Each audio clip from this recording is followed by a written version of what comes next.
Shalom, salam kareman, sukses dunia, sukses akhirat. Mari kita lanjutkan pewartaan Karahiman Ilahi part 22, buku catatan Santa Faustina nomor 60. Dalam Injil Tuhan Yesus bersabda, "Akulah jalan kebenaran dan hidup. Tidak ada seorang pun yang datang kepada Bapa kalau tidak melalui aku." Dalam penglihatan Santa Faustina, Tuhan Yesus tergantung antara langit dan bumi. Allah melihat bumi dan memberkati bumi hanya melalui luka-luka Yesus. Artinya apa? Kita hanya layak di mata Bapa karena penderitaan Tuhan Yesus, dan kita bisa diberkati Bapa hanya melalui luka-luka atau penderitaan Yesus. Oleh karena itu, Karahiman Ilahi, devosi kepada Karahiman Ilahi semua berpaut pada sengsara Yesus, doa Koronka juga membawa sengsara Yesus kepada Bapa dan meminta kuasa Bapa. Doa jam 3 juga untuk orang berdosa, darah dan air semuanya kembali kepada sengsara Tuhan Yesus 2000 tahun lalu sebagai sumber rahmat bagi kita orang berdosa. Ya, ini akan dibacakan oleh Mujizat Karahiman pada saya, yaitu Itlaq Faustina. Kita akan mendengarkan penglihatan Santa Faustina serta seorang suster diperlukan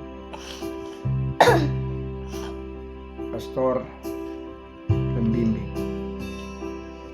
Menjelang akhir litani, aku melihat suatu sinar cemerlang, dan di tengah-tengahnya tampak Allah Bapa. Di antara bumi dan sinar cemerlang ini, aku melihat Yesus terpaku pada salib sedemikian rupa, sehingga kalau Allah ingin memandang bumi, Ia harus memandangnya melalui luka-luka Yesus. Dan aku mengerti bahwa demi Yesuslah Allah memberkati bumi.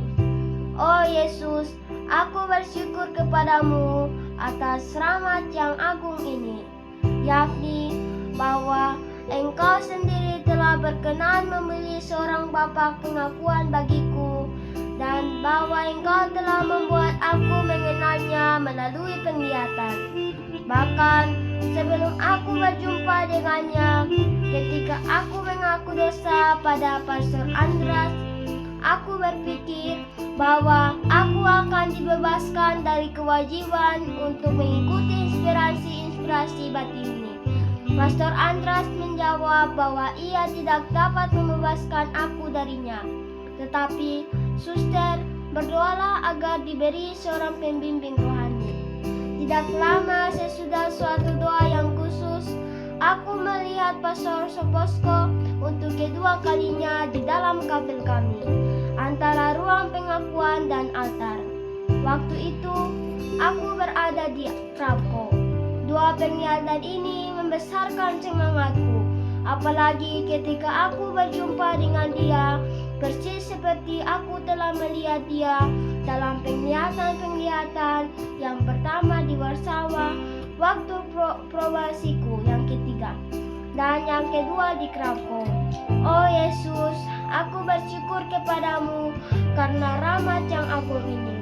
Sekarang, apabila kadang-kadang aku mendengar orang berkata bahwa mereka tidak memiliki bapa pengakuan, maksudnya seorang pembimbing rohani, ketakutan menguasai hatiku. Sebab aku tahu dengan sangat baik betapa besarnya kerugian yang harus kutanggung selama aku tidak memiliki bapa pengakuan. Begitu mudah orang tersesat apabila tidak memiliki seorang pembimbing. Oh, kehidupan yang monoton dan membosankan. Betapa banyaknya harta yang kau miliki apabila aku memperhatikan segala sesuatu dengan mata iman. Tidak ada dua jam pun yang persis sama dan monoton serta kebosanan itu pun menghilang. Rahmat yang diberikan kepadaku pada jam ini tidak akan terulang pada jam berikutnya. Bisa saja rahmat itu diberikan lagi kepadaku, tetapi kiranya itu bukan rahmat yang sama.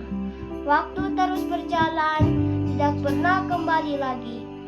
Apapun yang terkandung di dalamnya tidak pernah akan berubah. Ia dimeteraikan dengan suatu materai kekal. Pastor Sopotko pasti sangat dikasihi oleh Allah. Aku mengatakan hal ini karena aku sendiri telah mengalami betapa banyak Allah membela dia pada kesempatan-kesempatan tertentu. Ketika aku menyaksikan hal ini, aku sangat bersuka cita bahwa Allah memiliki orang-orang pilihan seperti dia.